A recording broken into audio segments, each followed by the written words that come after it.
A Bahraini resolution at the UN Security Council to address Iranian attacks on shipping in the Strait of Hormuz has failed after Russia and China both used their veto power.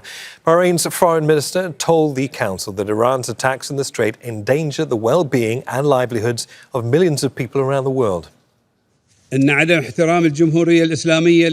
Islamic Republic of Iran's disregard for international resolutions and its insistence on threatening the security of international navigation is neither a sudden emergency nor a spur-of-the-moment occurrence. Rather, it is part of a well-documented pattern of negative conduct. Indeed, the Security Council has previously addressed threats to the security of navigation in the Arabian Gulf, unequivocally condemning them in resolutions. Well, let's discuss all of this with our guests. Mark Pfeifle is the founder and president of Off the Record Strategies. He's also a former White House official and Republican strategist. He joins us from Washington, D.C. And here in the studio, we have Sultan Barakat, a professor of public policy at Hamad bin Khalifa University. We also have Dania Thafer. She's the executive director of the Gulf International Forum, a think tank based also in Washington, D.C., but luckily to have you here in Doha. Let's start with you, Mark, if I may. I mean, there's so much at stake here. It's almost impossible to know where to begin. But let me ask you this. Does the White House understand that by hitting crucial Iranian infrastructure, that it will cause financial pain, economic turbulence across the United States' closest Middle Eastern allies, the allies here in the GCC? So the career people at the National Security Council, the political people, I think they foresee what's going on. But I think that the president has so stretched the rhetoric, so stretched the language that it takes this to just this point of escalation ladder that is very difficult to return from. So I think that from a Washington or a political establishment standpoint, what they've got to do is hope for the best, plan for the worst, which means enormous challenges up ahead, whether it's potential refugee issues of people coming out of Iran and going to Pakistan, to Iraq, to Turkey, to Azerbaijan. None of these countries are ready for that type of an impact. The potential of proxy elements that are being initiated even further, such as Houthi, such as Hezbollah, Iraq, that sort of thing. Then, as you mentioned, the economic shock. Yes, I think an increase in oil prices is also quite possible, which will have a dramatic impact across the global economy. Then you have Iran likely launching a blister of attacks. Many of the missiles that it still remains in the launch pads, sending them to the Gulf countries, the neighbors, and trying to hit their infrastructure is what I'm trying to get at, Mark, is whether or not the GCC states should be regarded as kind of an acceptable collateral in all of this. Let me put this to Sultan. Well, I think to answer your question, they certainly know. And they know that Iran, also by experience over the last few weeks, if it's going to go down, it won't go down on its own. It's going to take the whole region down with her. But the question is whether they really care. And I think they don't. And I think they don't because the United States decision is not in its hands, it's in the hands of Israel and Netanyahu. And you could see today, the president is threatening attacking infrastructure. And Netanyahu, what does he do? He goes and he does it. He attacks infrastructure. So it's not the U.S. president who's really calling the shots at this moment. And it's really sad to see the U.S. with its power being hollowed out in this way. You think that decision was made without the US knowing it, the Israeli decision to already start hitting bridges and energy plants? Well, yeah, of course. I think. Well, I hope we think out of wanting to think good of the United States that they've not authorized these attacks. But I think, based on experience, the previous attack on the gas fields, the attacks on hospitals, etc., I would say the United States would want to distance itself as much as possible because their president has been publicly threatening to go for infrastructure, and now you hear Netanyahu. He hit. But Netanyahu has the cunning ability to present it slightly differently. He immediately came out with a statement that we took out the bridges that are used by the Iranian Revolutionary Guard. Of course, that's nonsense because there are no bridges or railways exclusively used by the guards. But you can see an unhinged president who obviously seems extremely frustrated, who I think in his own way, he seems to have come to a settlement with himself, an agreement that this is morally correct. And you could see this in the build-up to Easter, all this spiel of religious, talk around him, comparing him to Jesus, etc. The man, I think, now is at a stage where he feels he has been chosen to do a job that is difficult. No one else can do it but him. And this is extremely worrying, I think, at this stage, particularly if we consider what Israel could do next, which I hope I'm mistaken, but I think they're almost certain going to go for tactical nuclear weapon to show the world and to come out as a nuclear power. And this is what Netanyahu That's a very dark Rubicon that could potentially be crossed. Yeah. Let's not go there in this conversation right now, but I hear you, Sultan.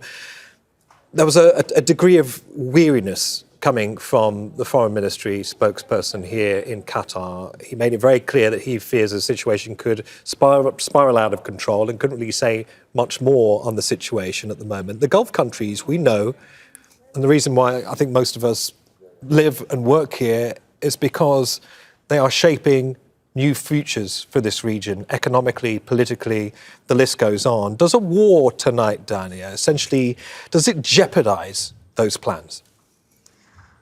Indeed, it does. The fact that Dr. Majid Al-Ansari, the spokesman for the Foreign Ministry of Qatar, said that this could escalate out of control is very concerning because, usually when the ministry sends messages, they're usually very measured and calculated, and therefore it's not a good sign for the Gulf states. I know that they're very careful also not to cause any sort of panic as well. This is very dangerous for the Gulf. As you can see, there are concerns across the region about critical infrastructure such as water desalination, energy facilities,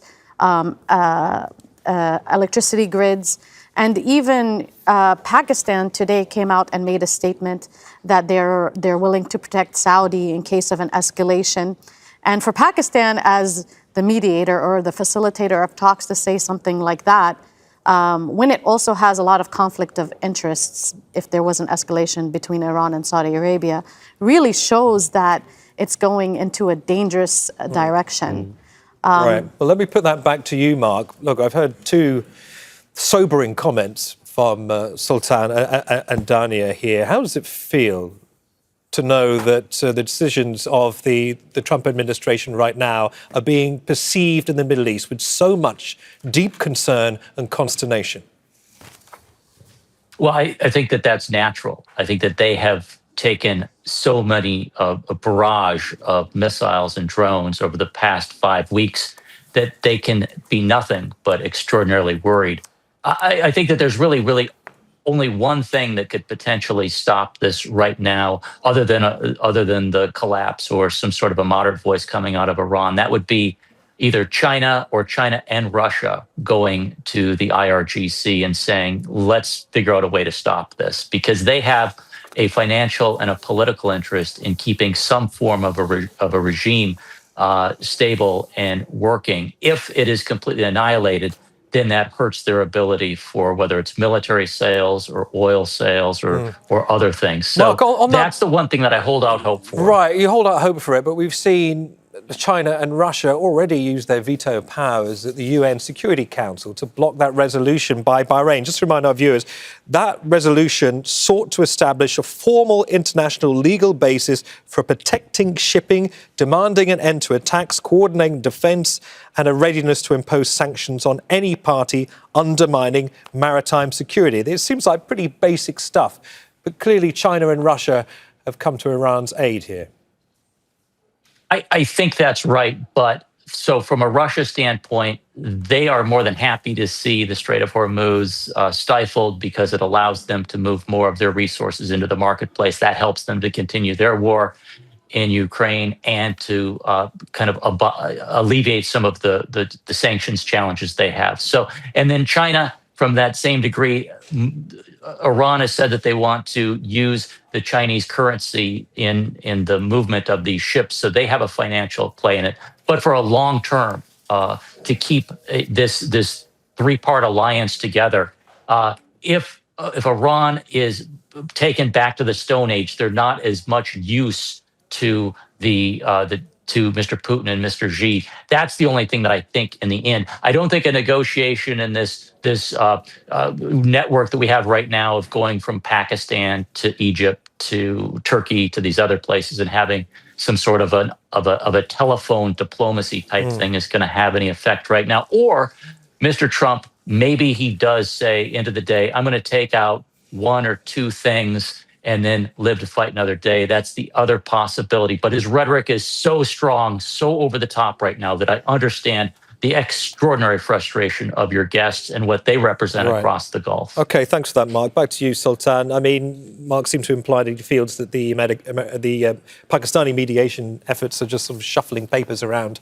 and lots of sort of confused hand-wringing at the moment. What do you think? Well, I think they're trying their best, as had the region tried in the past, but the track record of the United States of engaging in negotiations has not been great.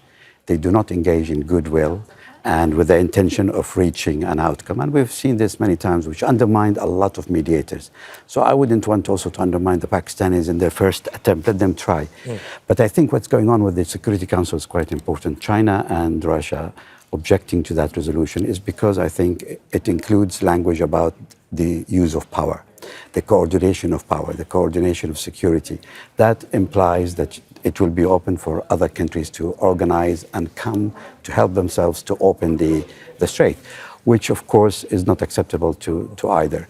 But in terms of interest, I think the Chinese will probably stand better chance working with them rather than the Russians. Russians are now living a dream. I mean, they're back in the oil market. Their prices are going up. They are voices potentially waiting in the wings. Unfortunately, we've run out of time. It's been a pleasure to hear from all three of you. Mark Pfeifle, founder and president of Off the Record Strategies. Sultan Barakat, as you know, from Hamad bin Khalifa University, and Dania Thafer, executive director of the Gulf International Forum. Pleasure. Thank you.